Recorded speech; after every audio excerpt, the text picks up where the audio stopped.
जी हाँ दोस्तों, चलिए जिगरा के रिव्यू के बारे में जानते हैं। क्या जिगरा के साथ आलिया भट्ट बनेंगी बॉलीवुड की angry young women? Alia Bhatt की फिल्म जिगरा का फैंस एक लंबे समय से इंतजार कर रहे थे।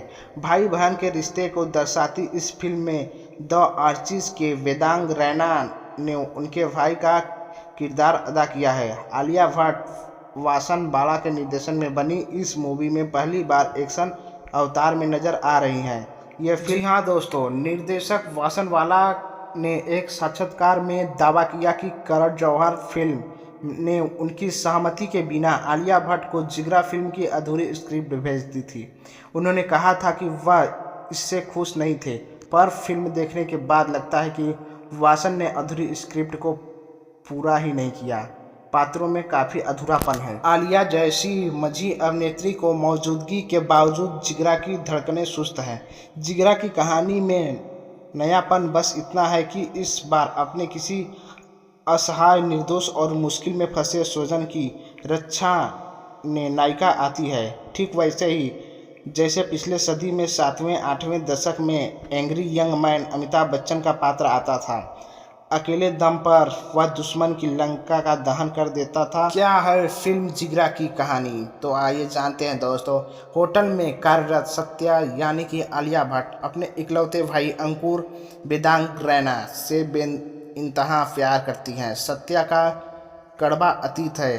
पिता ने बचपन में उसकी आंखों के सामने आत्महत्या की होती है। अंकुर काम के सिलसिले में दक्षिण पूर्व एशिया द्वीप हांसी दाओ जाता है, जहां ड्रग्स तस्करी के आरोप में फंसा दिया जाता है। वहां पर ड्रग्स के तस्करी की सजा मौत होती है। अंकुर की 3 महीने बाद मौत की सजा दी जानी है। सत्या अपने भाई को बचाने की खातिर वहां पहुंचती है। कहां कहां फिल्म कर सकती है आपको कंफ्यूज। वासन बाला निर्देशित जिगरा श्रीदेवी अभिनीत फिल्म गुमराह की याद दिलाती है, जिसमें संजय दत्त का पात्र उसे जेल से छुड़ाने के लिए सब कुछ दांव पर लगा देता है। वह फिल्म सुपरहिट रही थी। हालांकि जिगरा में उन्हें भाई बहनों के संबंधों में परिवर्तित कर दिया गया।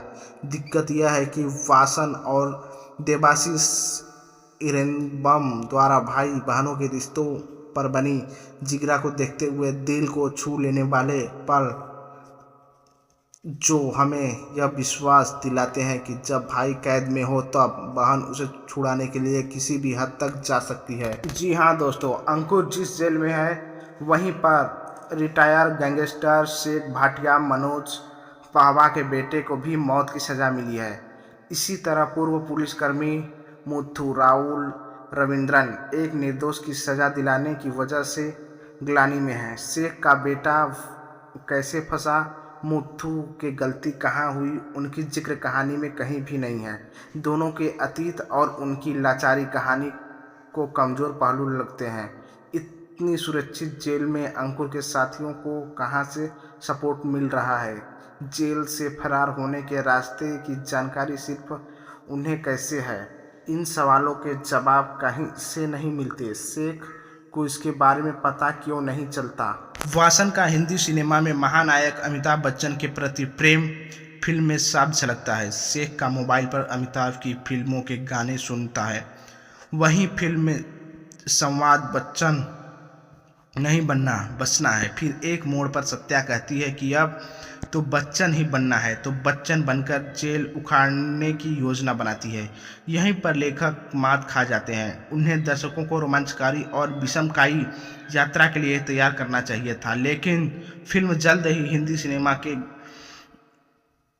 पर्दों पर आ जाती है। फिल्म की समस्या इसकी लंबी अवधि भी है। सत्या की ताकत प्रदर्शन हो या पिता का आत्महत्या करना, उन दृश्यों में दोहराव और सत्या के पिता की आत्महत्या की वजह भी स्पष्ट नहीं है। कहानी वीक, लेकिन इस किरदार में छाए आलिया भट्ट। फिल्म का भार मुख्य रूप से आलिया भट्ट के कंधों पर है। सत्या की सादगी, लाचारी, आत्मविश्वास और रुझारूपन की आलिया बखूबी आत्मसात करती है। एक्शन करती हुई आलिया इस एक नए अंदाज में अच्छी लगती है। हालांकि इसके श्रेय एक्शन डायरेक्टर विक्रम दाहिया और सिनेमेटोग्राफी सर्वपल्ली सुहास सोनेवले को भी साता है। उन्होंने इन्हें स्टाइलिश दिखाने के लिए कोई कसर नहीं छोड़ा। वहीं लाचार भाई की भूमिका में वेदांग अच्छे लगते हैं। विवेक गोबर, मनोज बाहवार, राहुल रविंद्र का काम उल्लेखनीय है। फिल्म का बैकग्राउंड संगीत तनाव में बढ़ाने में मदद करता है।